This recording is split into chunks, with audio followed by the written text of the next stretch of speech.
Hi everyone, my name is Ioana and this is my colleague Karina, and today we're going to present the nuts and bolts of vulnerability detection in multi-cloud environments. To be more specific, AWS and GCP. So a little bit about ourselves. We're both software engineers at Pentest-Tools. Karina did her master thesis on vulnerabilities in Google Cloud Storage, and I did my bachelor thesis on AWS, IAM, and S3 services. The result of our research was a new tool in the Pentest-Tools platform called Cloud Vulnerability Scanner. So today we're going to walk you through the reasons why we started our research, what we discovered, and we're going to finish with a short demo showcasing the capabilities of our tool. It's the first time we're doing this, so if any mistakes slip through, we apologize beforehand. So why should you care about cloud security? Well, as we can see from these two charts, the revenue of cloud providers has been on the rise in recent years, and through 2025, it is predicted that it will surpass their traditional counterparts. From this, we can take the conclusion that more and more organizations will move their services on the cloud to benefit from increased scalability and computational power. So the top cloud providers are in order Amazon Web Services with a market share of 34%, followed by Microsoft Azure with 23%, and finishing off with Google Cloud Platform with 11%. So security is a top priority for organizations of different sizes and types.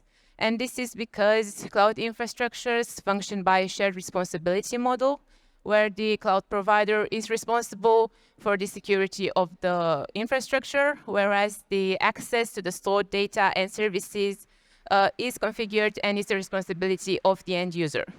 Because of this, through 2025, it is predicted that 99% of cloud security failures will be because of the customer.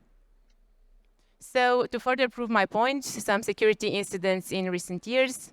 1 month ago, we had the S3 bucket misconfig of a pre-signed URL, which allowed an attacker to gain access and download files in a bucket. This resulted in a $20,000 bug bounty prize. In 2022, we had 3 terabytes of sensitive airport data and the grades and personal info of 100,000 students exposed. And in 2021, we had the famous Turkish beauty brand who got its data leaked. So now that we've handled the whys, let's move on to the hows and see how we actually hack AWS S3. So for a short introduction, a bucket, as its name implies, is a sort of a container in which you can store files that are called object or keys. The bucket can be accessed using an URL matching that form, bucketname.s3.amazonaws.com. And it's important to keep in mind that the bucket name is unique in the whole AWS infrastructure. And it's pretty easy to determine if a bucket exists or not. I mean, we only have to make a GET request and look at the response.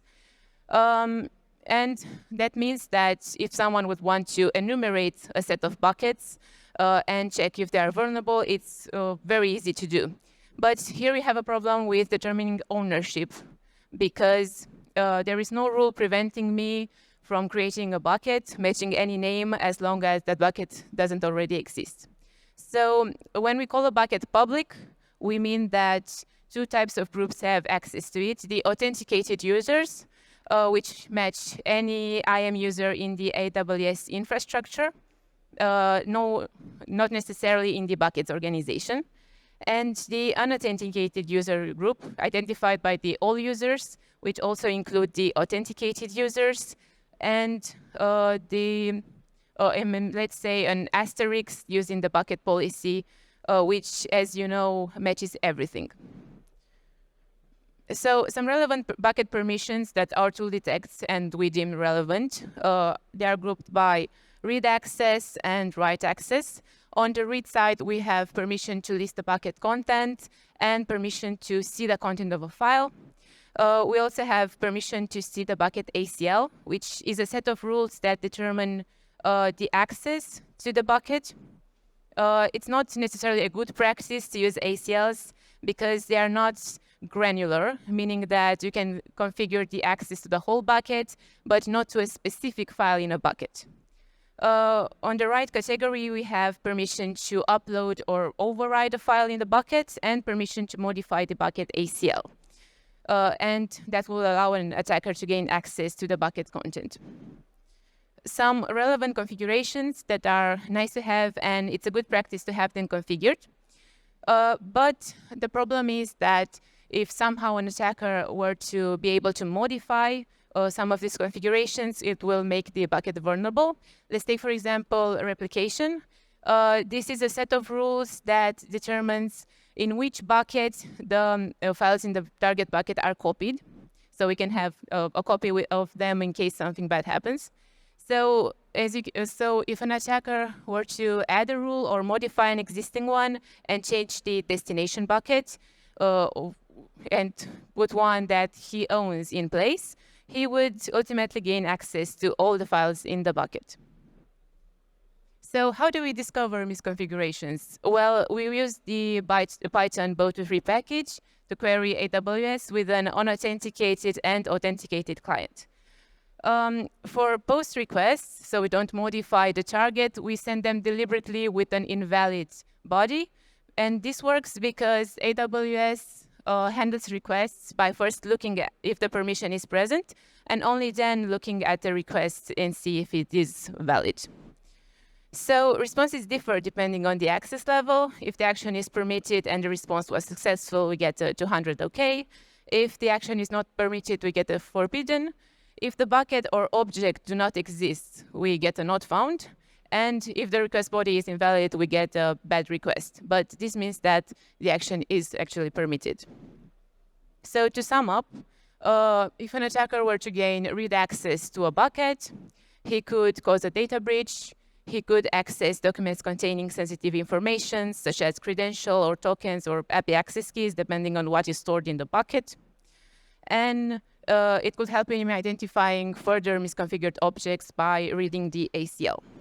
If he were to gain write access, he could overwrite data, gain additional access to the bucket and infrastructure by modifying the ACL order configurations, or he could serve malware to end users if the S3 bucket somehow hosts a static website, or if, let's say, the data in the bucket somehow ends up to the end user. Thank you for your attention. I'm going to let Karina take it from here.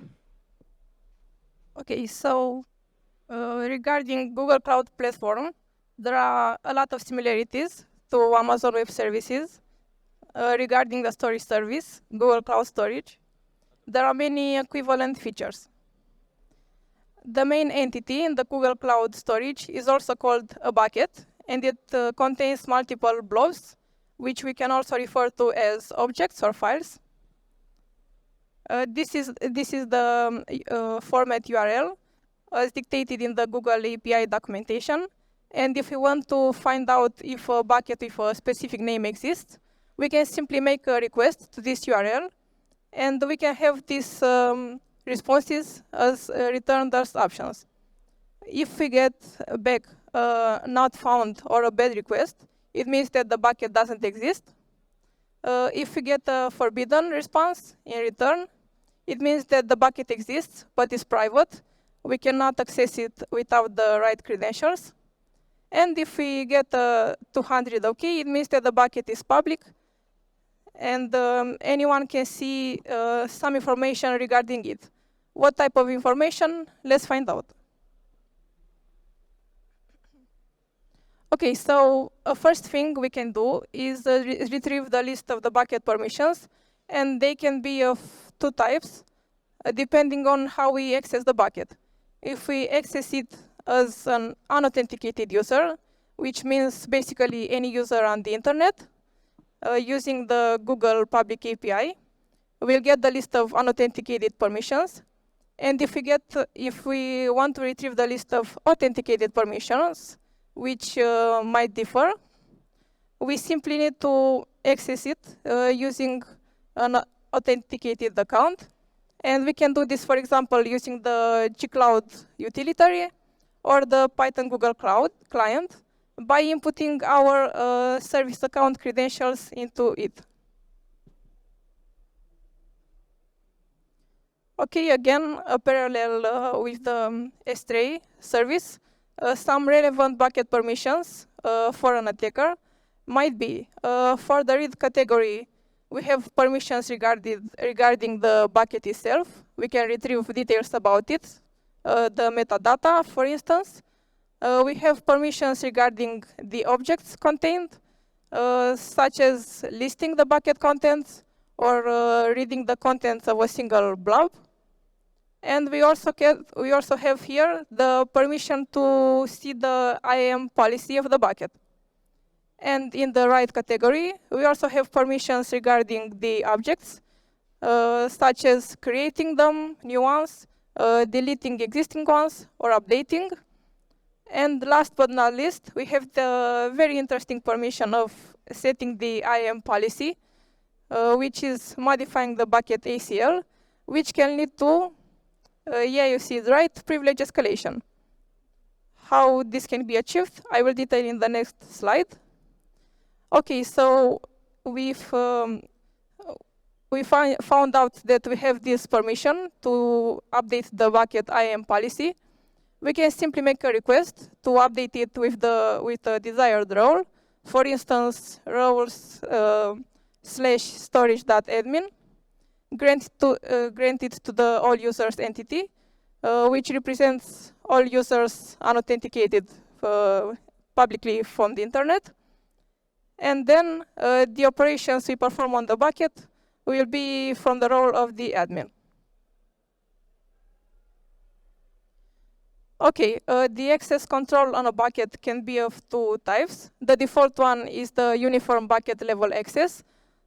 And this says that the permission across both the bucket and its objects is the same. There is the same set of permissions. And another type of access is the fine-grained one, which the user has to manually enable it. But this allows us to specify different types of access levels to different objects in the bucket. But we recommend sticking to the first one because this one guarantees that if a bucket is private, all the objects contained in it are also private. And some relevant configurations of the bucket, which might be useful for an attacker. Logging, to start with. If you don't have logging enabled, in case of a security event, the audit trails are not existent, so you can't trace the incident. We also should have object versioning or a retention policy enabled, because also in case of a security event, the objects, the contents of the bucket can be attempted to be overwritten, and this would prevent an attacker to do so. A customer-managed encryption key can also be useful because it can provide an extra layer of encryption. Also, setting a course policy might be useful in the use case where you want to control who can access a specific endpoint in your application. And some other configurations that might be useful for you. Labels can help organizing the cloud assets better, which can prevent some misconfigurations. And setting object lifecycle rules can prevent extra costs. Okay, we also have here a list of open source tools. If you want to play or check out the detecting vulnerabilities in cloud applications, these are all available on GitHub. Some are more focused on specific services, such as the S3 of AWS. Others are more generic for multi-cloud environments. And to conclude, some mitigations and good practices in order to keep your cloud assets safe. Always use the principle of least privilege. Always try to add as many layers of security as possible. For instance, encryption, enable multi-factor authorization for sensitive operation, and don't forget to monitor your assets continuously. Okay, let's move now to a more exciting part, the demo. What I'm going to do in the demo, as my colleague Ioana mentioned at the beginning, on Pentest-Tools.com, we integrated this research we did into a new tool, Cloud Vulnerability Scanner. And I think we can see that, okay? This is the tool page. Currently, it has these two tests. The first one is detecting the cloud provider of the input target. And we can start just from a simple address, such as a host name or an IP address. This step of detecting the cloud provider is done using the publicly available IP ranges of the cloud providers. And then it tests automatically for cloud vulnerabilities and misconfigurations. I already have some demo targets prepared here, an S3 bucket, and the Google Cloud Storage bucket in the URL format. And I will perform a scan with Cloud Scanner. The scan options are here. Okay, and by the way, I am accessing this with a free account, which you can also do on Pentest-Tools.com, ideally after the presentation. Okay, let's also refresh. I think the scans are finished. Oh, it's filtered on the target, okay. So the AWS scan is still running. Let's check out the GCP one. Let's see what it discovers here. So first of all, it discovered that it is a publicly writable Google Cloud Storage bucket. And we can access it on the URL. We see here the JSON response. Here we also have the list of permissions. These are when accessing the bucket with an unauthenticated account. And this one is when accessing the bucket with an authenticated account into a Google account. And we can see that it returned more on this side. Then some metadata about the bucket. It also retrieved some files contained in the bucket. Okay, and the rest of the findings are regarding the configurations. We see that the type of access is not uniform, as it is recommended.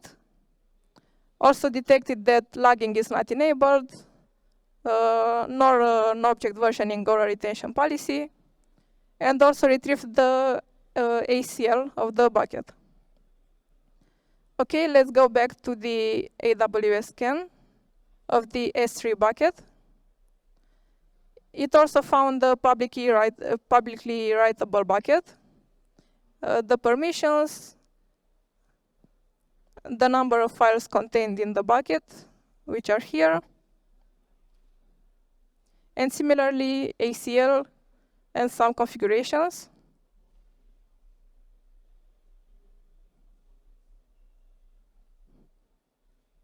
Okay, and the last thing I want to mention, in the evidence of some findings, you can also find some comments if you want to reproduce this finding yourself.